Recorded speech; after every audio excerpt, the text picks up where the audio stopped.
dad did a full 180 and committed his life to Christ. If he had not made that decision, I don't know where we would be as a family. What are the mirrors that you set up in your life, the men around you? How do you find those guys? You got to be in a Bible-believing church. You got to get engaged with other men, because that'll make your family stronger, your marriage stronger, your heart stronger, your walk stronger.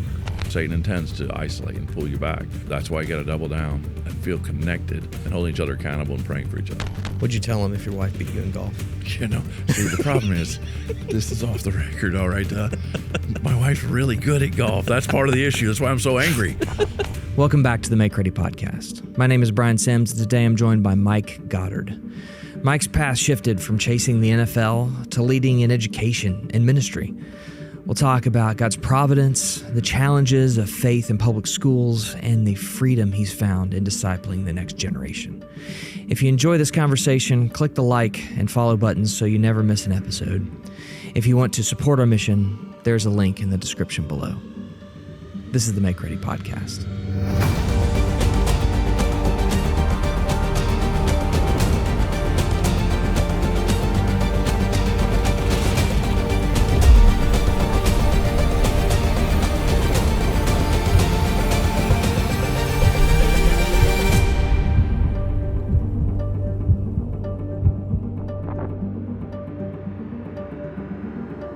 Dr. Mike Goddard. I'm not a doctor, and I probably never will be.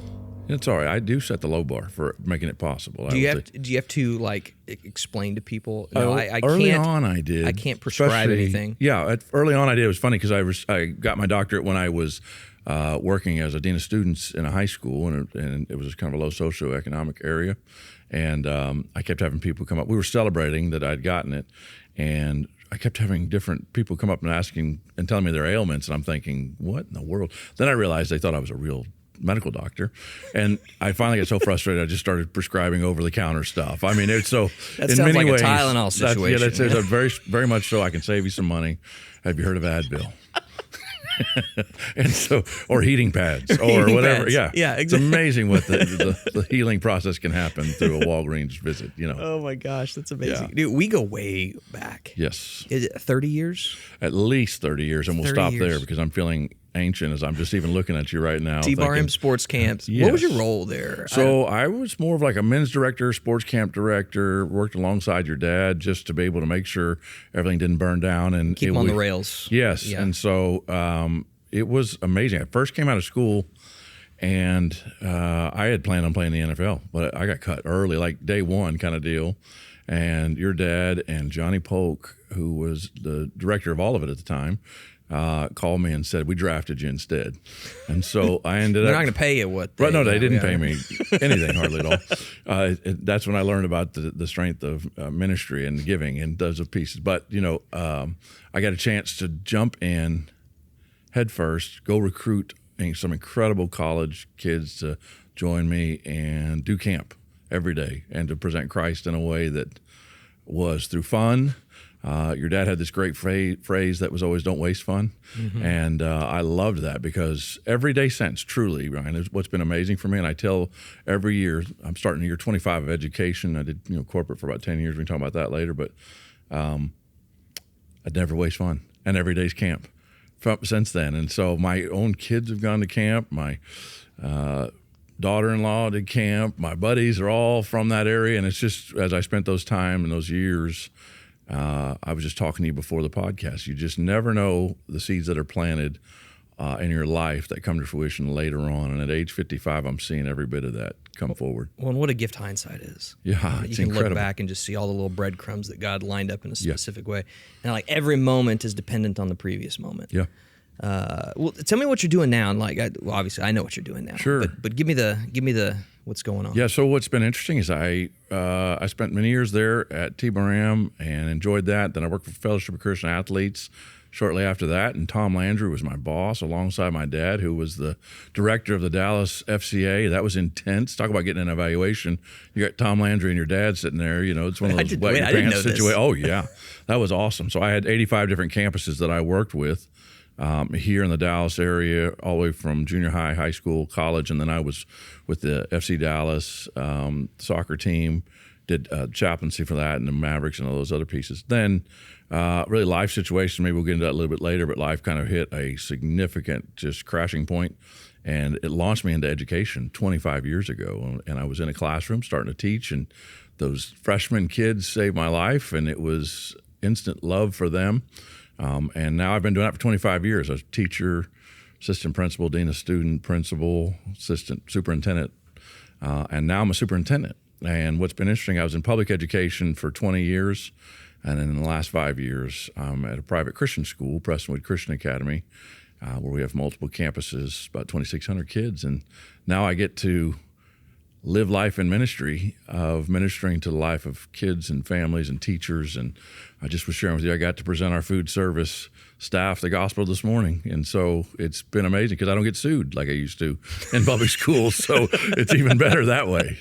Did you ever get close to being sued? I got sued for sure. You got sued? Yeah, in public school for sure. Yeah, I was getting sued, and most of it ended up getting dismissed just for cause. But praying before board meetings or at the end of board meetings, I had a suit that was because I posted a Bible verse on my Twitter page at the time, and there were some dynamics that really those who are in public ed, we got to continue to pray for. It's a battle. It's a constant spiritual battle, especially for those who are trying to be a light in a very dark world at times. And so, and that's not what drew me into private ed, other than the fact that I knew that God had called me into something different and to impact kids in a discipleship way, which I could tell you story after stories of I'm seeing lives and families transformed and changed. How many years have you been? 5 years now. 5 years. Yeah. Okay, so the kids that come in, when do they start at So pre-K. They start pre-K all the way through 12th grade. So I've got 2,600 students at multiple different campuses, Plano here in Texas, and then Prosper. There's another campus up there. I have an online academy, about 150 kids, a lot of them elite, Olympiad kind of athletes, whether gymnastics, equestrian, whatever. Some of them are hybrid school as well. So we're trying to reach... COVID changed a lot of things too. I mean, you don't say. That dynamic of how we educate was one of the biggest impacts too. Is so we looked at it from a different lens. That may have been a big catalyst for me as I just reflected on achieving some strong academic pieces was falling short, really impacting the heart of young men and women to live for Christ and to love others enough to be able to share the gospel of who He is with others. That's the catalyst. Everything else falls underneath that. And so now that that's been kind of released, I'm seeing levels of success in our kids that are unbelievable, unprecedented. You get that part right, and it's amazing what God will do. And so what year did you leave the public school system? So I left in 2021. I just, and it's not to my own horror, but I had just been named the large company CEO of the year here in Dallas-Fort Worth. That's my phone. Yeah, that's your phone. I'm not going to go get it. We're just going to let that go. Yeah. So I've just been named the large company CEO of the year, walking our district through COVID, and nobody would have thought I would have left anyways. I mean, I graduated from Allen High School in Allen, Texas. I was in a district that was right next to it, and we had just been named one of the top places to work. None of that made sense about trying to leave. And then in 21, I got a phone call from our senior pastor at Prestonwood, who I've known for over 30 plus years because he brought his kids to T-Bar-Am, the camp where your dad and I worked. Yes. And so I knew him as Jack at the time, and Jack Graham called me, and I had been part of his church. I'd met my wife in the singles group there, 26 years ago. And I've been a part of Preston. When he called me, he said, "We want you to be our next head of school and leading our schools here." And I was like, "No. I'm good. I don't want it." And I know him well enough. And he said, "Will you be praying about it?" I said, "No, I'm not praying about it either because I don't really want any part of that." And so I'm good. Jack Graham told you to pray about yes, something. He and did. You're like, no. And I said no. And I may be the only person who can get away with it, but I did say no. And then he calls me about a month later and said, "Have you been praying about it?" And I said, "No, I haven't." He goes, "Well, I have, and I think you should be." And so then I started praying about it. And again, it took about 3 or 4 or 5 months just to be able to kind of navigate and see what God was calling to. And I kept being charged to, you need to go deeper. And you need to be able to start the discipling teachers, educators, parents, students, because I need world changers that aren't just surface and that aren't just going to fall waver to whatever the truth of the day is, but to understand what Christ says in John 14:6 when he says he is the way, the truth, the life. And so we've been digging in with that. And I have had experiences in the last 5 years like I never dreamed of in the education world. I truly never, when I grew up, I did T-Bar-M and all those pieces, but I didn't really have the means to go on mission trips or those other pieces. And really maybe just didn't even have that probe heart, but I've been on mission trips with kids now for week-long mission trips. I've been overseas. I've been local here in the United States, and that in itself takes a different level when you're out there doing work for the Lord and be able to present the gospel to a drug user or someone who has never heard that before, and to see kids do that. I share people. I was in the middle of downtown Athens where many of the refugees were getting off a boat, and I was with 3 seniors who we had been practicing giving the gospel, and we had an interpreter, and most of the people that were coming off the boat were speaking Farsi, and so we had to be able to present the gospel to those who were pretty adamant about not aligned with our beliefs, let's say. And so it was probably one of the most uncomfortable unsafe moment that I felt in a long, long time.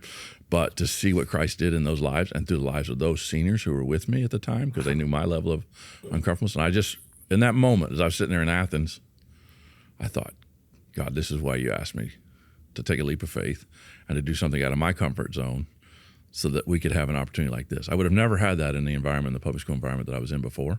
And not to say we weren't making great strides for Christ and all those pieces, but nothing like this.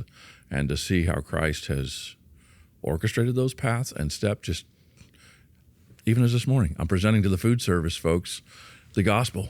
And for some of them, it's the first time I've ever heard it. And so, and you're not going to get sued for it. No, I'm not going to court over that. And I didn't really care about that because I knew I was standing in truth. But at the same time, it sure does not waste my time. And so I'm thankful for that. I'm thankful for what God has allowed as a platform to be able to use. I would have never thought I'd be an educator. My dad was an educator for 47 years.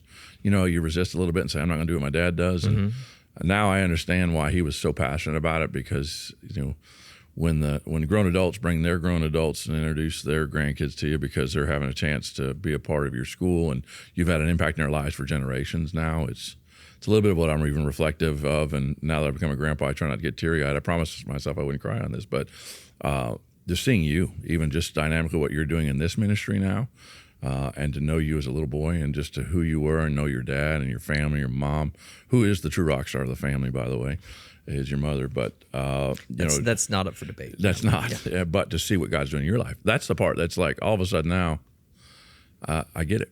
I get why you get a chance of a Brian Sims to run around camp and just to do life and to have a bunch of college kids just engaged and love on him and just be able to see what God was going to have planned for his life too as well. So what do you think it is about camp?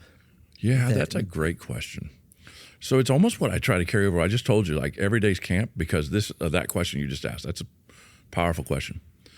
It's a bit of letting your guard down to some extent, and then there's a little level of uncomfortableness, whether it's whatever type of camp environment you're in, or just as you get away from your comfort, your own bed, your own environment, the safety of what you think is comfortable, and you become vulnerable to some degree. And I think whether you're an 8-year-old who's left home for the very first time and now you're sleeping overnight, or whether you're a 15 or 16, 17-year-old who's in a tent now and there's no air conditioning and it's hot, or you're surrounded with models of young adults or college students that are living for Christ, and so you can see that there's a joy unspeakable, and to be able to do some things that don't seem fake, and they seem real and genuine. And so to be able to experience a lot of that, then you become connected for life.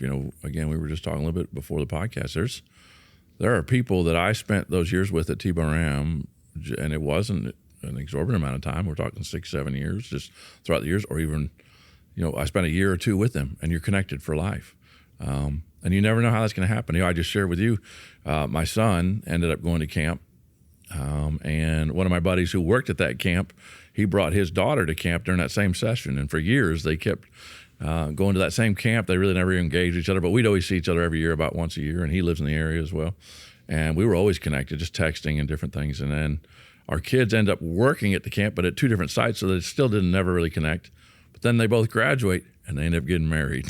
And it's the craziest thing ever. So it's like, hey, there's something to be said, Brian, about an arranged marriage, because this is awesome. We've been setting this up. So we spent all the holidays together with my TBRM folks too, because it is amazing. Dude. And now they've got a little girl that they've had, and I've got a granddaughter in Olivia, and man, we can't wait for her to go to TBRM. It's a camp experience because that environment is. So I do think it also, as a family, I'm seeing this as well with school and everything else that I'm getting a chance in the Christian environment.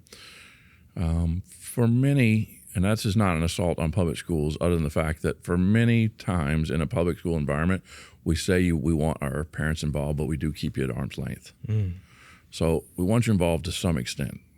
In a Christian school environment or in a camp environment, and the camps do well, the ones we know, TBRM, for example, we want the family engaged and involved. So godly Christian dads, we've got to build capacity in them.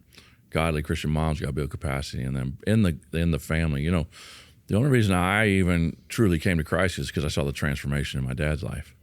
My dad was a hard-running, hardcore guy from East Chicago that needed to get out of that environment. You can read into that however you want. And he left that environment, got as far away as he could to go play college football in western New Mexico, Silver City, New Mexico. So that tell you how far he had to run. And through that time, we ended up meeting my mom, having me, and I still wasn't living for Christ. But in 1975, when my brother was born, my brother was near death, and my dad, this is a long story short, but my dad found a Bible, opened it up, and was reading some verses he didn't understand, but he knew this: if he had committed his life to Christ, and he begged and he said, Lord, if you save my son, I'll commit my life to yours, to you. And so from that moment on, 1975, my dad did a full 180 and committed his life to Christ. And my mom at the same time did that, but I saw the transformational change happen in my mom and dad's life, and that impacted me forever. And I always tell my dad now, who's 77 years old, just celebrated his 77th birthday, if he had not made that decision, I don't know where we would be as a family.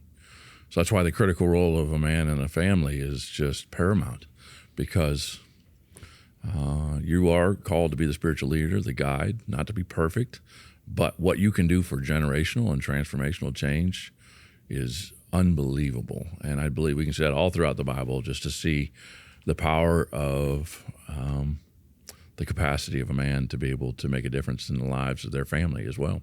And that's why, you talk about camp, but it's because it opens all of that up. There's some vulnerability. I've seen dads weep at the closing ceremonies. I've seen, because they see what happens for their kids. For me, I'm a big old football player who's supposed to be rough and tough, but when I watch my granddaughter sit there and try to read to me, I'm crying, because it's like, I can't believe I get to just be around that. And that's the same thing as there's a vulnerability that happens in families that I believe God can do some amazing things when you fully commit to Him. Well, the ripples never stop. Yeah. Like they echo forever. Yeah. And and you're riding the echoes of men before you. Mm-hmm. And ultimately the echo of Christ coming into this world and transforming it. Transforming it. He's the greatest model and example. I was just even looking at what, Christ did here on earth, and just to be able to, during His time, think of the echoes that's happened from 33 years on earth from Christ.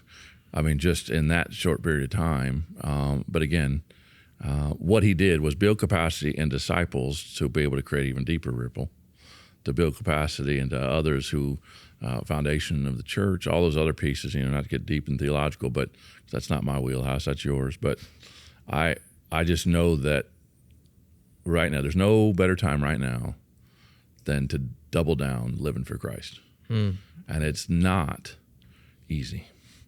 Matter of fact, it's probably more difficult than it's ever been, because you're going to get attacked. Even though I may be in a Christian school environment, it's amazing. And again, I have a bit of, and this is not saying that, I could care less about social media presence, but I do. I try to use it as a catalyst to encourage and lift up and build up. I committed to that about 10 years ago. But still, the boo birds come out, man. I get DMs or different things, or people who try to come after me and just try to take me down and out. And I'm hoping they're bots, but some of them are definitely some people that have some issues, and they don't like people who live for Christ. They don't love men who will stand up for what biblical principles are and what our biblical worldview is. And so Satan does not want that victory in families. And so I see families being attacked at levels like you never dreamed of too. And so that's when I say it's double down time, is it's so critical and important for us to be able to understand who we are in Christ, who Christ is through us, as his children and as his light to be able to shine bright. Changes everything, changes your entire perspective. I was late to a speaking engagement yesterday because I was hustling. The problem is it was for my own school and everything, one of them. And so that sets a terrible example, but I happen to have my wife in the car with me, and I live up in McKinney, Texas, which is north here of Dallas, and I needed to get to Prosper, Texas, which is really should be an 18-minute drive at the most. And I moved to Prosper in 1980, many years back. I knew all the back roads, so I thought I was going to get there. I run into an area where there's an accident. I got to turn around. It puts me at about 15, 20 minutes. Then I run into a train, and the train has stopped me. Now I'm at about 30 minutes late. And then I've got to go back around and go a different direction. And then I've got to get to the tollway, and the tollway shut down. So now I'm 45 minutes into this drive. Stay with me. Fortunately, my wife is in the car with me, and she's a great accountability partner because I am losing my mind in the traffic because I'm about to go speak about Jesus, but I'm losing my mind, right? So it hit me. My path may be directed differently, and the timing that may be a little bit not what I wanted, but God probably is protecting me from something and redirecting my path in a way to make sure that I get there safely so that the gospel can be presented in the way it should be. Oh, man, it hit me like a 2x4. I mean, and then my wife is sitting over here just trying to keep me calm and everything else. And we get wrapped up in that even in life many times. I kept thinking, gosh, yeah. Okay, why am I going this path? Why is God closing that door? Why? That's the door I wanted open. That's what I wanted to be able to do. But that's not what God wanted for us. Matter of fact, he has something greater for us. And I went to that thing, and it ended up being awesome. I walked right on stage as soon as I walked in the door. And I told these folks a little bit of the story, and it was just weeping in tears because some people have been navigating some things in their life that it doesn't make sense. And as you start getting reflective of recognizing that God knew and orchestrated your path to see where things going. I think about even your studio here. I'm looking at it, it's gorgeous, it's great, everything's awesome. But about 2 years ago, I went to your studio and it was okay, right? You're very generous. But I'm seeing what God's doing and how he's starting to create opportunities for you to even deepen your impact. And it wouldn't have been the path you wanted because it would have been nice to have something like this to begin with, but I don't know if you would have appreciated the level that you would have. And that's what God does in our life. I think that we have situations or circumstances, sometimes hurts, pains, things we never would have planned on, but he's got greater and bigger things in our life. If for me, it was, 25, 26 years ago, I never saw that my life in a relationship was going to be directed in a whole different path. Your dad was a big part for me to be able to lean on, too, and my marriage was destroyed. I never saw that coming, and I thought life was over. But what ended up happening is I ended up walking into a classroom. I got hired on July 31st. I started teaching school on August 8th. It was like, how does that even happen? Like, I don't even hire people like that. Like, what in the world? I didn't have a teaching certificate. I had an emergency certificate. I'm walking in. I'm in front of a 30, freshmen the first day. Everybody's picking their nose in their neighbor's nose, and I'm thinking, what am I doing? And I ended up falling in love with those kids. I ended up having 8 sections of kids that are 30 plus in every class, over 200 plus kids every semester, and teaching communication skills and how to navigate life and how to be able to engage in conflict management. That was the great irony of the whole deal, and how to communicate and give speeches. And those kids now, which is interesting because I say they're the kids, but they're all grown, and they've got their kids now coming to my school. No way. Yeah. So many of them have their kids enrolled at Prestonwood Christian Academy, and now I'm seeing how God's worked in their life as adults and their parents' lives, and now I get to do it in their kids' lives. Who you can't script that, man. I mean, it's just like, how does that happen? How God opens that door, and then I never intended to be a superintendent. I mean, I love teaching. That was fun, and so now I just get to teach the adults so that I can encourage and love on them, so they can have that same kind of impact back then, and to be able to have a generational influence that goes well beyond. But God used that, directing a path, the closing doors, the path being longer than I anticipated, the hurt, the pain, and rather than get bitter, I got better because of him. How do you practically get through the hard times? Because if as believers we plant seeds, and not every plant grows at the same rate. Yeah. Or even grows. I don't, again, it is, we always want instant relief from pain. Yeah. And so we'll take whatever it takes to make that headache go away quickly or with those pieces. And I kind of equate to that. When you suffer an emotional or spiritual hurt, There's no quick fix. And so, 25, 26 years later, there's still scars that exist, but they don't hurt as bad anymore. And it's a personal navigation of what God's words say all the time. I couldn't even bring my other Bible because it was torn up and it's been tattered and weathered, because I remember all I would do is just dig into God's word. I knew his truth was in there. Now, I'd be reading some weird stories and didn't figure out how it applied, but at least I was digging into his truth rather than what the world would say, which is, get revenge or be angry, destroy things. Fix it. Yeah, fix things, and just be better or whatever else it is. And navigating through that is clinging to the one truth we have, which is the truth of Christ and the saving gospel of who he is. That does take some time, and to be able to engage in that. It does not mean you're not going to have tear-filled nights. I remember many nights just sitting at home just crying or engaging. But if you can embrace that and understand that your completeness does not come in anything of the world, it only comes through him and that relationship with him, and you finally come to that realization, all those hurts and things tend to fade back into the fog. And that doesn't mean you can't think about it or those other pieces, but it doesn't hurt as bad anymore. And, the devil will whisper in your ear and just say, oh, you remember back then when all that, and he'll try to divide you away from what Christ has for you. All of that is from the devil. And I have to remind myself that is because that's a constant, whether it is, I get to speak at a lot of different opportunities, and people sometimes ask me, well, do you ever get nervous? And I don't really ever get nervous per se anymore. I've had chances to speak in front of whether thousands of groups or groups of 10, doesn't matter. But I do get a little anxious every time I do it. I got a little anxious even this morning walking over here just to be able to do this. But it's typically because the devil's whispering in my ear saying, you're not worthy.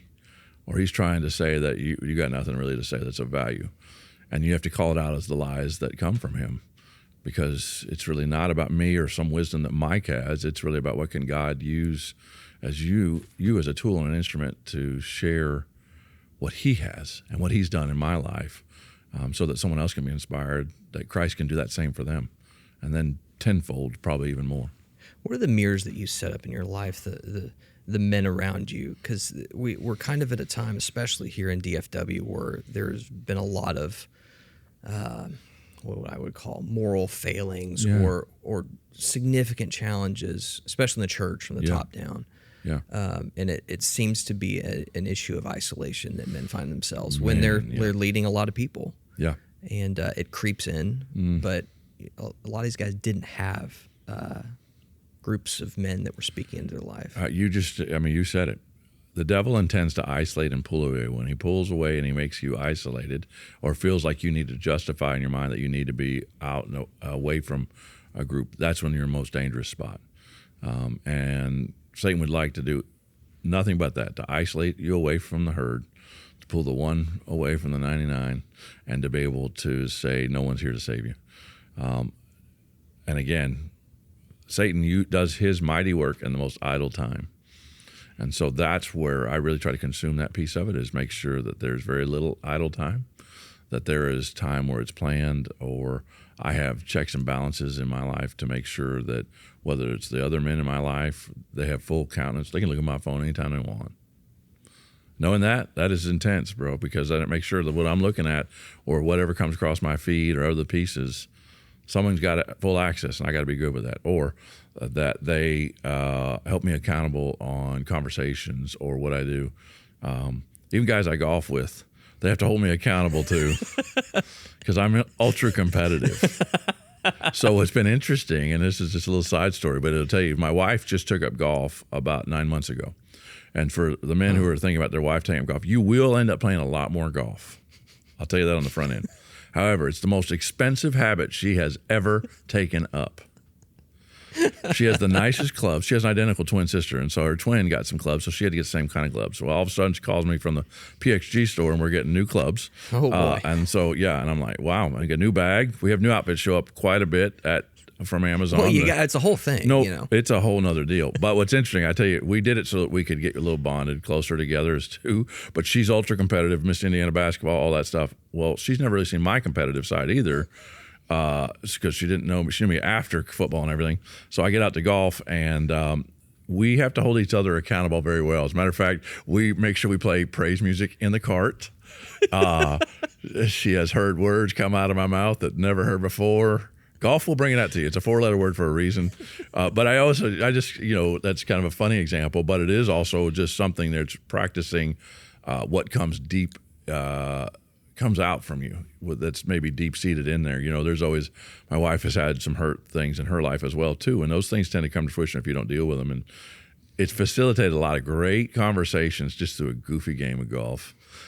Or things coming out to be able to talk about level of accountability or to work through and navigate some pieces. So it's been a kind of fun adventure too in that way. I do like going out with my buddies a little more. They're not quite as intense as she is, but I love playing golf with her and getting that piece of it. But it does have a level of accountability as you kind of talk about it. There needs to be no dark parts of your life. There needs to be light shine on every aspect of it. The light of Christ, truly, he doesn't say, give me part of you and then keep part of it back. You have to give him all.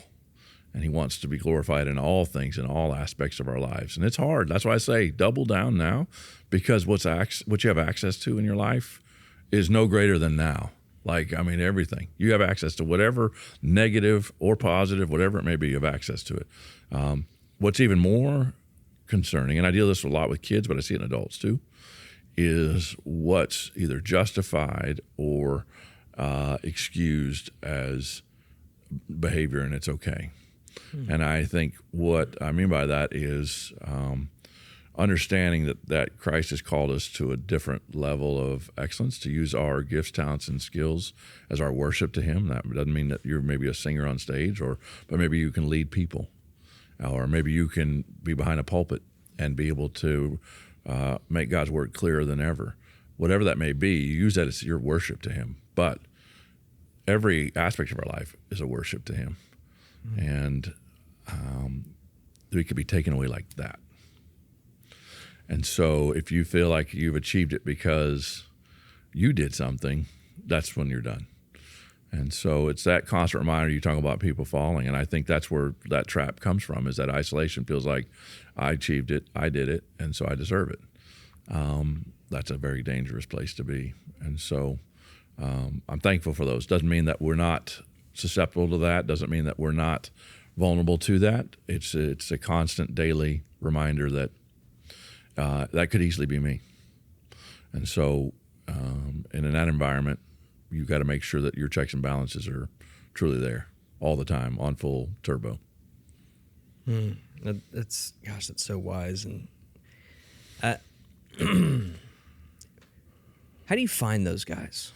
Yeah, that's an interesting dynamic. So, part of it, the relationship piece of it, man, I got burned by a dude in my family, in my marriage before. So there's a piece of level of untrust that happened within that that created a vice for me to be able to feel comfortable to reach out and engage with someone on a deeper friendship level.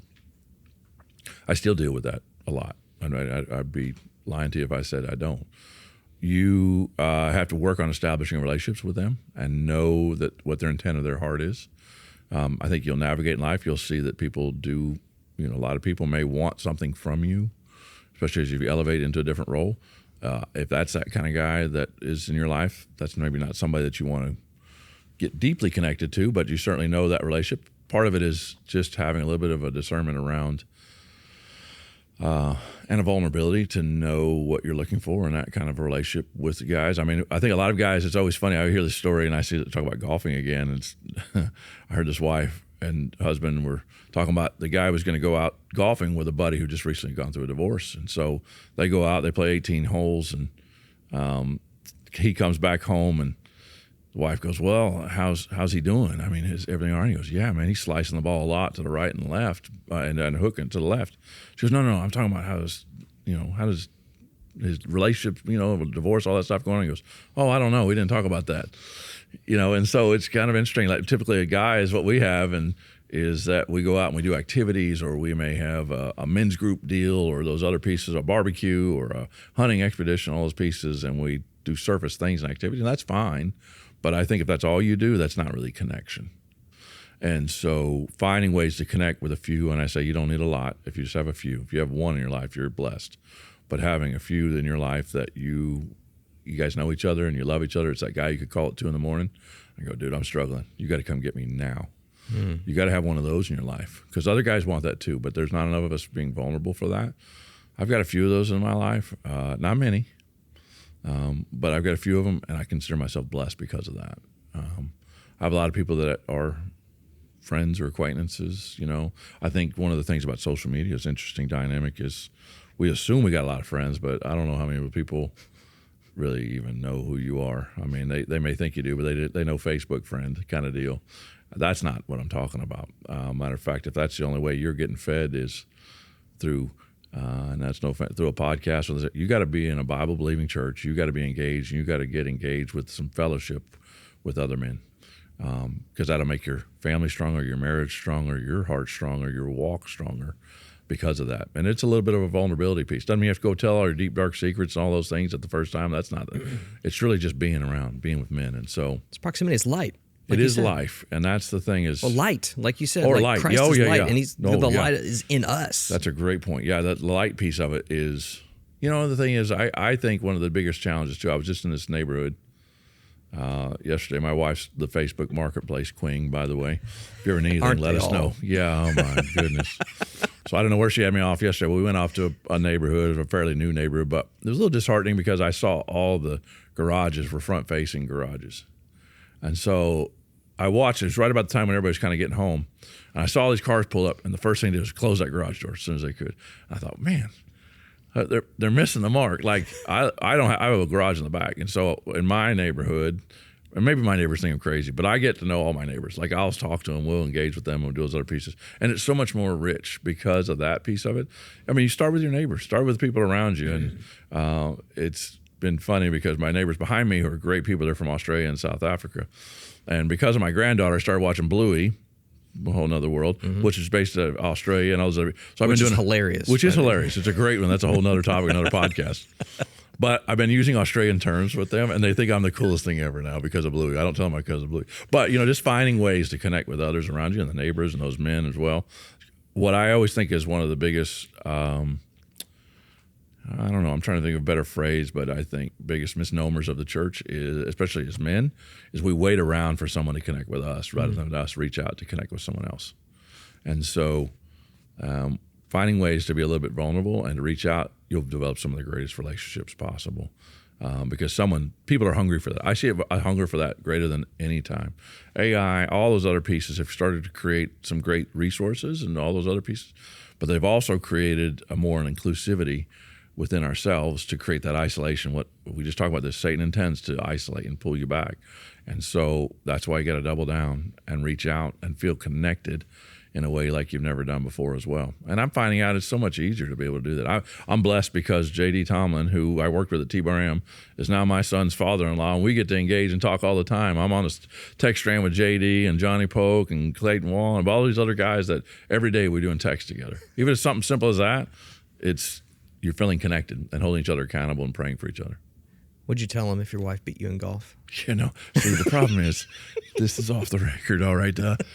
My wife's really good at golf. That's part of the issue. That's why I'm so angry.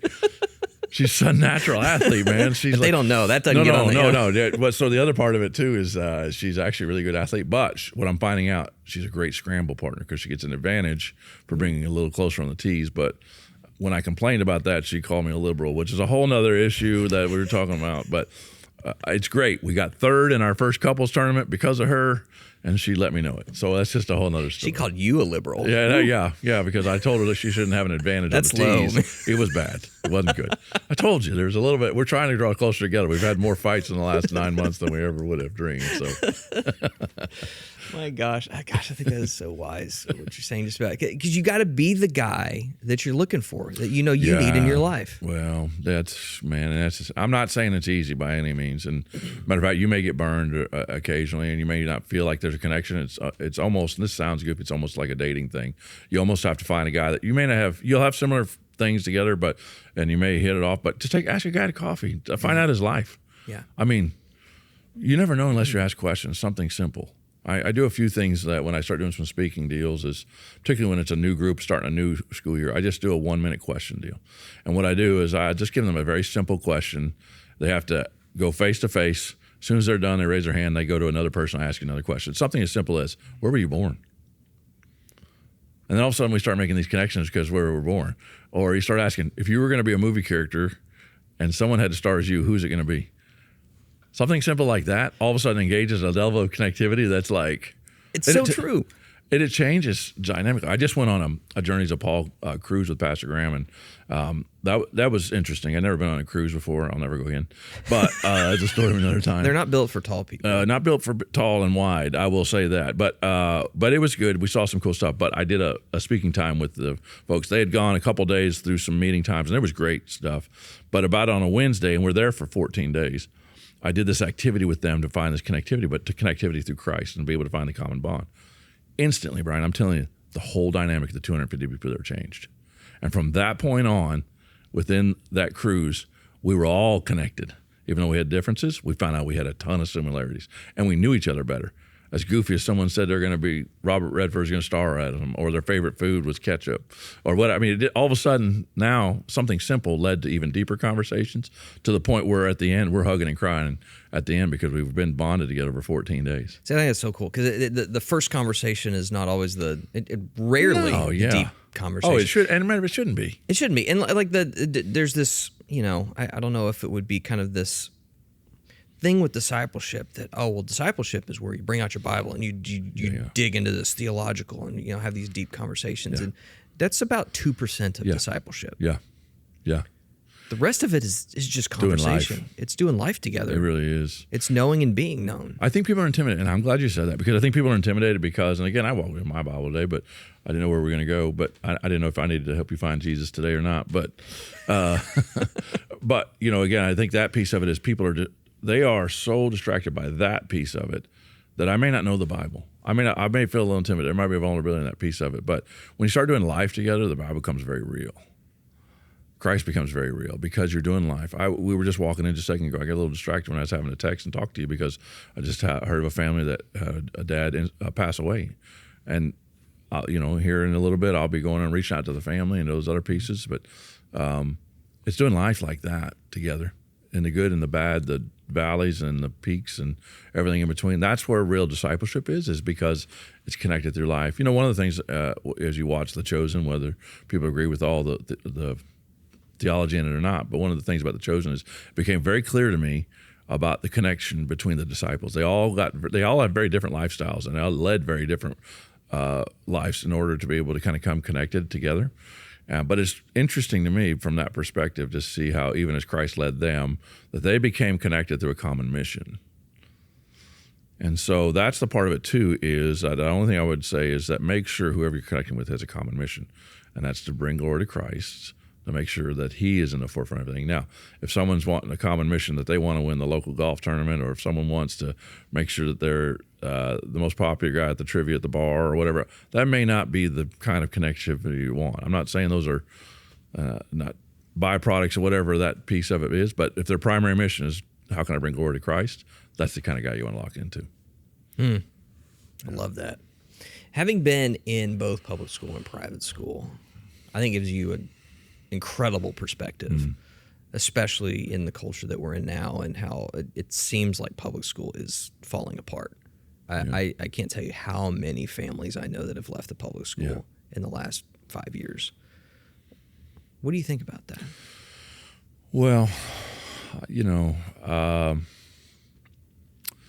invested 20 years in public school, so it's incredibly disheartening to feel that it's spiraling a bit. And one of the things that happened is, just let me even speak locally for us, what happened even through COVID and some of the dynamics during that time frame was leadership was challenged at a degree like it never been before. And some things even got exposed within the educational system that had been going on for a long time. For 10 years I did FCA, Fellowship of Christian Athletes, and camp, and it was before, so I had some years before I went into education. So walking in brand new to it all, I was kind of like, this is surprising. And that was back then at 2000, and so then for 20 years I was in that same environment trying to change it and dynamically help kids understand math better, or just some basic stuff that needed to be addressed. We were antiquated at best. So that all got exposed in COVID. So much so the fact that it became intense for those who were leading, superintendents, for example. So in the Dallas-Fort Worth area, between 2020 and 2021, really leading into 22 as well, 48 of my peers, superintendent peers, 48 of the 100 plus, almost half of my superintendent peers retired or resigned within those 18 months. Okay, so that's huge red flag that there's a significant leadership gap that was going to happen. And so part of why you start seeing some spiraling is that you've got some people who aren't as well experienced and some significant leaders in the industry retired or resigned. They're out. They're doing something different. Now, I didn't leave necessarily for that cause. I just felt like I was called to a different environment. In a private school, I was one of the only few.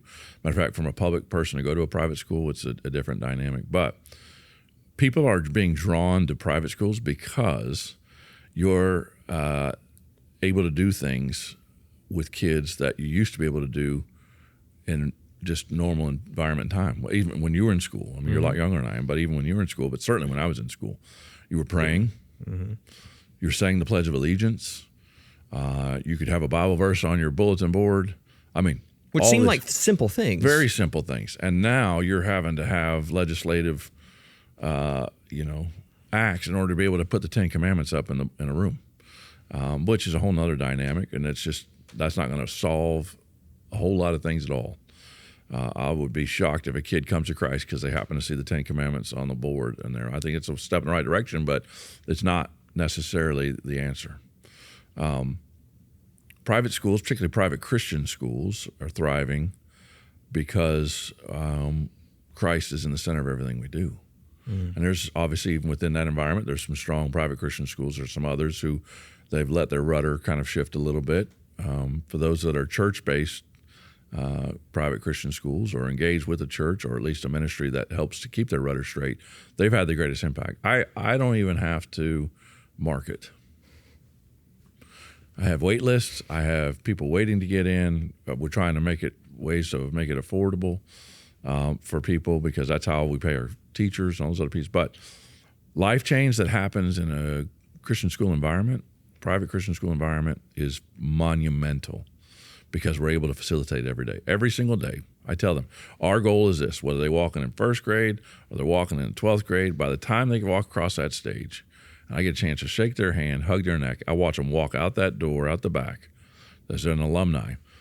Two things have to happen. Do they know Jesus? And have we presented who Jesus is through our words, deeds, actions, and knowing clearly who Jesus is?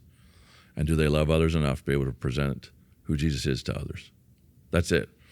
Now, they'll walk out there, and that's a state champion football player. They'll walk out there, they got in their school of their choice. They'll walk out there, they got all the GPAs and everything else. But that's all secondary to, do they know Jesus and do they know others well enough, or do they love others well enough to be able to share who Christ is? That doesn't happen in public school.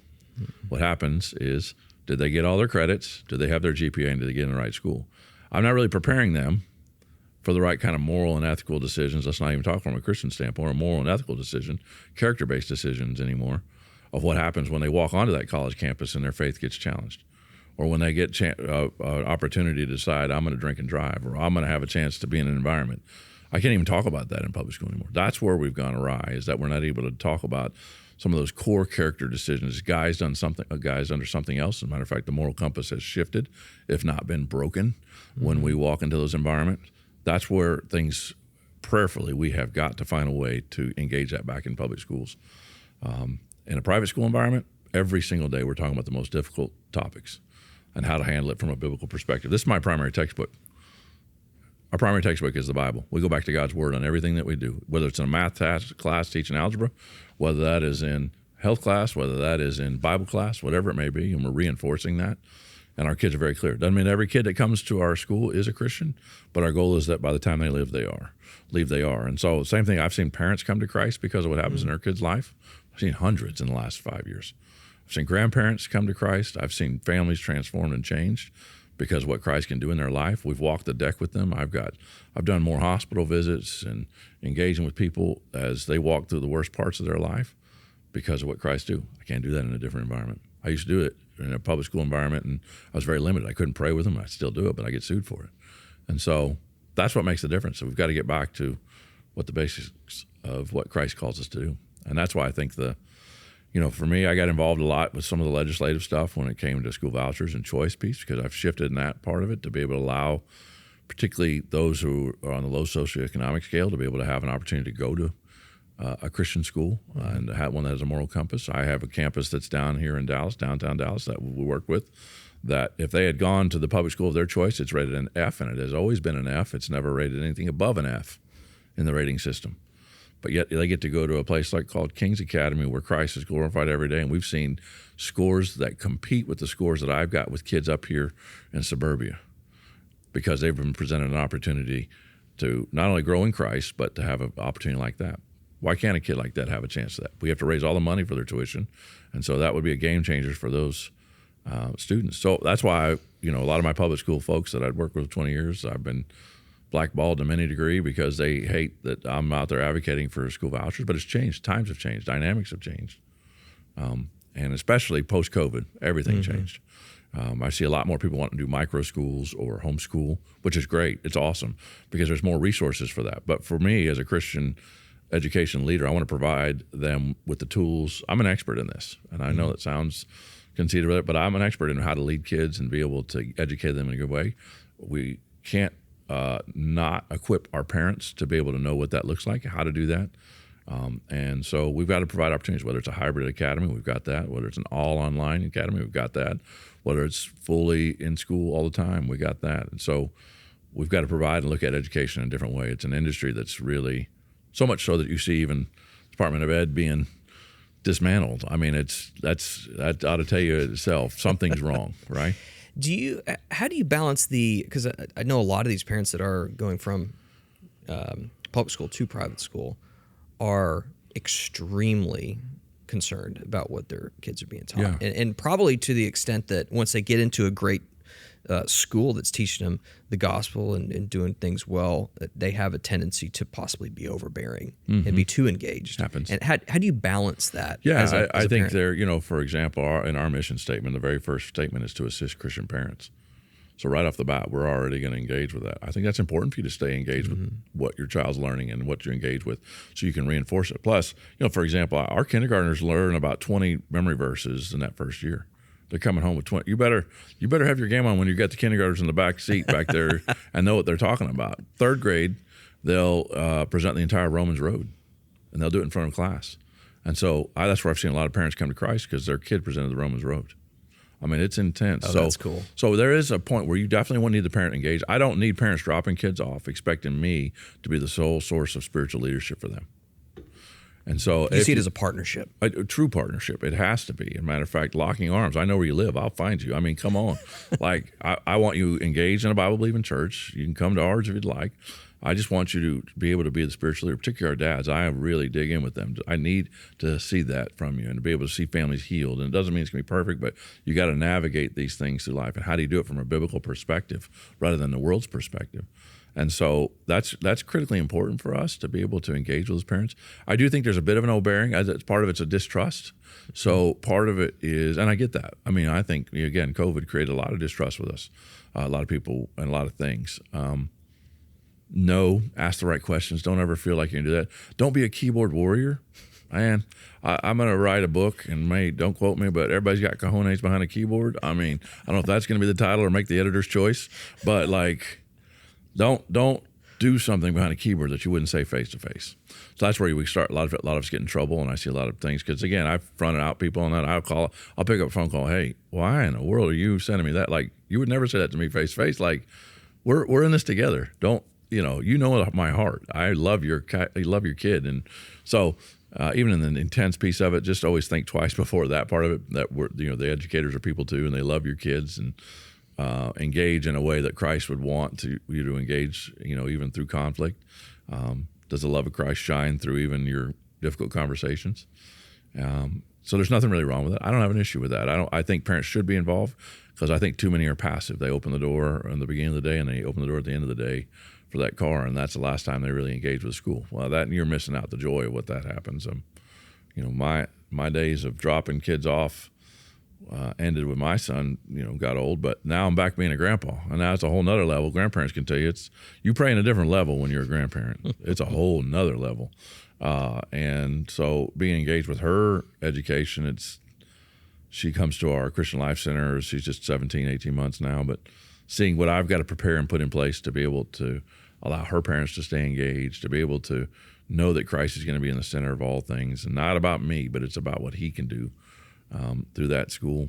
That's really what's critical. And I think parents keep that perspective. It helps out a ton. Conversations at home are critical. They're going to find their greatest models of who Christ is in their parents, or who Christ isn't in their parents. And so that's why it's so important that we're in that collectively together.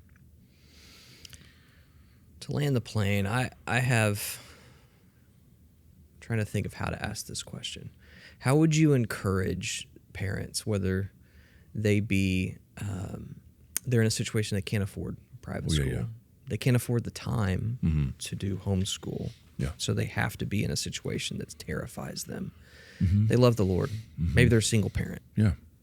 How would you encourage them? Yeah, no, absolutely. And to know that God has a purpose and a plan for everything.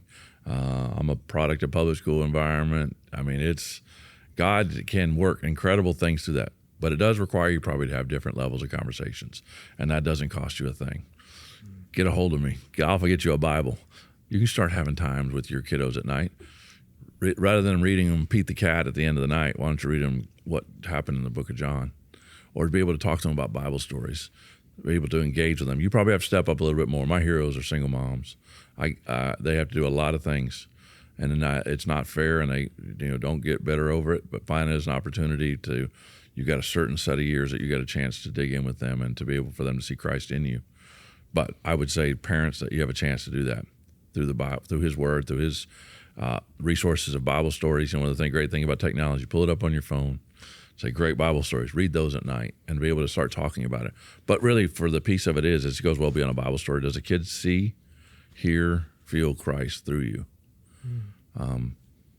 As we pray for our parents and we pray for our grandparents, it's really one of those things that it's not easy being a parent or a grandparent today, and it's certainly not easy if you're a single parent. But again, you dig in, you get into the Word, you see those things, you're going to see some significant change in your life. Kids will resonate that. I told you, man, I saw Christ go through the life of my dad and my mom. And when that happened, as a 7-year-old, I saw transformational change. I mean, they were some bad dudes. My mom and dad were great people, but they transformed their life. And because they transformed their life, think about it. What's the story I told? My dad ended up serving in those schools. They ended up serving as a director of Prestonwood Christian Academy with Tom Landry. God took his life out of Chicago, being in a difficult gang situation, coming in life, and then finding Christ, standing tall for Christ in that, and then impacting my life and changing me as a child so that I can now transform the life of my own child and now my grandchildren and thousands of others because of what Christ is doing through life. All because a dad decided that he was going to reach out to God and said, I'll change forever if you save my son. And just like he tells us, and Christ tells us in John 3:16, that verse that we see all the time, he loved us so much, he sent his son to save us. We're unsavable, man. That's the thing is, as parents, there's nothing we can tangibly do to be saved. There's no amount of money, there's no amount of things or accolades that you can do to be able to reach heaven. It's only through Christ, his son, that we're able to reach him. And that's because what he did on the cross and because what he did 3 days later when he came back to life and he lives in us today. And that's the part that I think that parents need to be encouraged in. Tell the kids the story, the gospel story. But you got to know it first. And to know that your only truth, your only way, your only life, true life is through Christ. And I'm thankful for that. I'm thankful that he's done that in my life. I'm thankful that I watch you and see it and doing it in your life, your little kiddo's life. That's the part that I get emotional about is just seeing little Brian now who's sitting here doing a podcast with me and his daughter's about to go to school and be able to do things and you're living as a godly man now impacting your family. That's what it's all about. And it's finding ways to connect and through Christ. And that's the only way. I mean, there's no activity that we did that was crazy and we had fun and all that stuff and your dad and mom and all of us, we had great activity, but it was all because we had a common mission of Christ. And how do we push Christ and know Christ so well that he's in the forefront of everything we do? That's the difference. Amen. Dude, Mike, thanks for coming on. Yeah, it was awesome. This Thank is fun. you. We'll do it again.